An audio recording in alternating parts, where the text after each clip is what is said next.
বন্ধুরা, ফাল্গুনী রান্নাঘরে আপনাদের সবাইকে স্বাগত জানাই। আবারও চলে এলাম আপনাদের কাছে অন্য এক রেসিপি নিয়ে।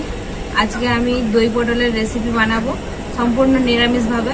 তো কিভাবে বানাবো প্রথম থেকে শেষ অবধি পুরো ভিডিওটা দেখতে থাকুন আর আমার সাথে থাকুন। উনুনে আমি কড়াইটা বসিয়ে দিয়েছি। দই পটলের রেসিপির জন্য একটা স্পেশাল মশলা বানিয়ে নেব। কি কি মশলা নিয়েছি আপনাদেরকে দেখিয়ে দিচ্ছি।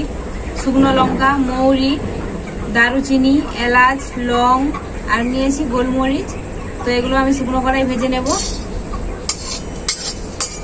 গোটা মশলাগুলো আমি শুকনো কড়াই খুব ভালো করে ভেজে নিয়েছি। এখন আমি নামিয়ে নেব। এই মশলাটা আমি শিলনোড়াতে খুব ভালো করে বেটে নিয়ে চলে আসবো। কড়াইতে আমি আবারও দিয়ে দেবো সরষের তেল। তেলটা আমার খুব ভালোভাবে গরম হয়ে গেছে। দই পটলের রেসিপির জন্য পটলগুলো এইভাবে কেটে নিয়েছি। তো পটলগুলো আমি এখন ভেজে নেব।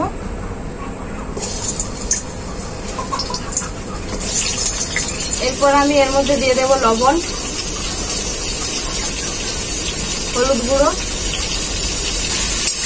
খুব ভালো করে পটলটাকে আমি ভেজে নেব।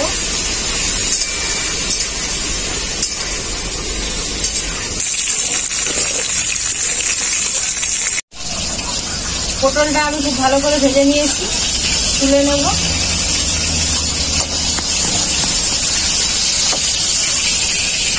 ওই পটল ভাজার তেলেই আমি আলুগুলো ভেজে নেব। আলুগুলোও কিন্তু আমি বড় বড় সাইজ করে কেটেছি। লবণ, হলুদ গুঁড়ো,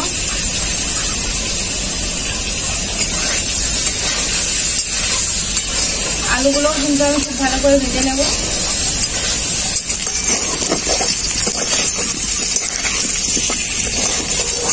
আলুগুলো আমি লাল লাল করে ভেজে নিয়েছি। এখন আমি তুলে নেব।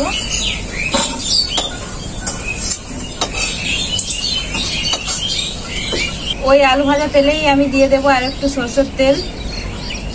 তেলটা খুব ভালোভাবে গরম হয়ে গেছে। তেজপাতা, কালো জিরে,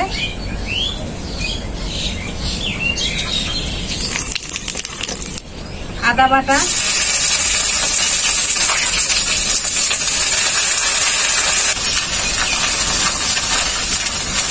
আদাটাও আমার খুব ভালো করে ভাজা হয়ে গেছে। এর মধ্যে আমি দিয়ে দেবো লঙ্কা গুঁড়ো, জিরে গুঁড়ো আর ধনে গুঁড়ো, আর দেবো হলুদ গুঁড়ো।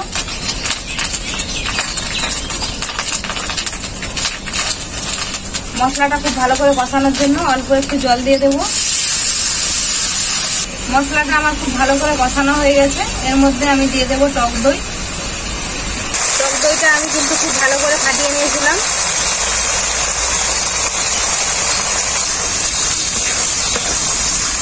টক দইটা দেওয়ার পরে আমি দিয়ে দেবো কাজু বাদাম বাটা,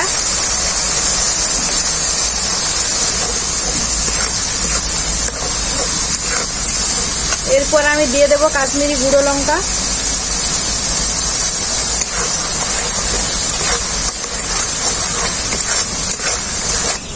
টক দই আর কাজু বাদাম বাটাটা দেওয়ার পরে মশলাটাকে আবারও খুব ভালো করে কষিয়ে নিয়েছি। এখন আমি দিয়ে দেবো দুটো কাঁচা লঙ্কা আর দিয়ে দেবো কেশরি মেথি।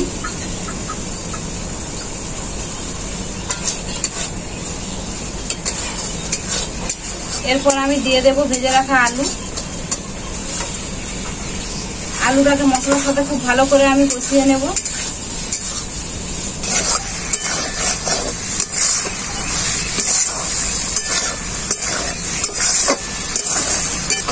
আলুটাকে আমি মশলার সাথে খুব ভালো করে কষিয়ে নিয়েছি। এখন আমি দিয়ে দেব জল। ঝোলটাকে আমি খুব ভালো করে ফুটিয়ে নেব, তারপরে ভেজে রাখা পটলটা দেব।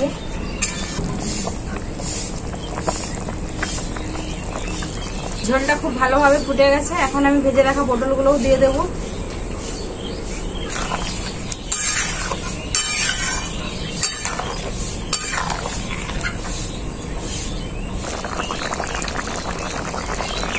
পটলটা দেওয়ার পর ঝোলটাকে খুব ভালো করে ফুটিয়ে নিয়েছি।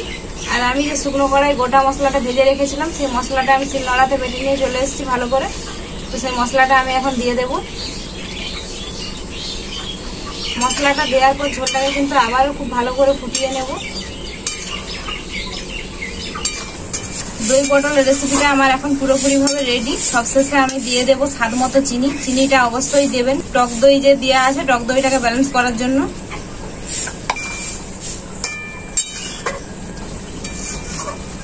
এরপর আমি নামিয়ে নেব।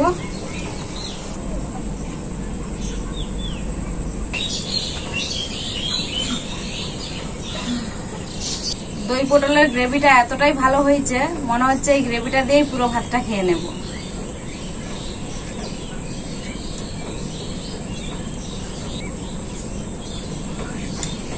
পটলটারও দারুণই স্বাদ লাগছে।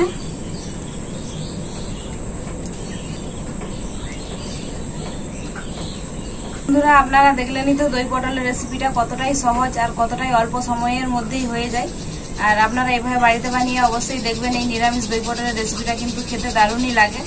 তো এই রেসিপি থাকলে আর অন্য কিছু চাই না। রেসিপিটা কেমন হয়েছে আপনারাই কমেন্ট করে জানাবেন।